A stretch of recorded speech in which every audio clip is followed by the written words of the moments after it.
আমি তো বলে এসছি অ্যালায়েন্স উলেমা অ্যালায়েন্সে যে বড় বড় কথা বাদ দাও, তোমরা ইসলামের কথা বলো, তাহলে তোমরা তো লা ইলাহা বলো না, যে কোনো ইলা নাই দুনিয়াতে, এটা বলে কলমা পড়ো না, তো দুনিয়ার সবচেয়ে বড় ইলার নাম হচ্ছে পুঁজি।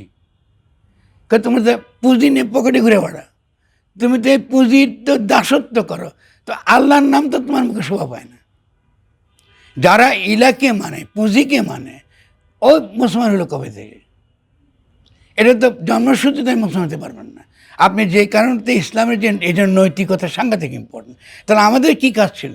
আমাদের কাজ ছিল ইসলামের যে ইতিবাচক দিক, যে সেই যে ধর্মটা এসছে এর আগে, তার যে ঐতিহাসিক, তার যে মর্ম, যেটাকে পরবর্তীকালে এক ধরনের পরিচয়বাদী ইসলাম গড়ে উঠছে, যারা আমাদের শত্রু আকারে আমাদেরকে আক্রমণ করতেছে, আমাদেরকে তারা আরব বানাতে চায়, আমাদেরকে তারা তুরানি বানাতে চায়, আমাদেরকে তারা বিভিন্ন তুর্কি বানাতে চায়, তো এদেরকে তো ঠেকাইতে হবে।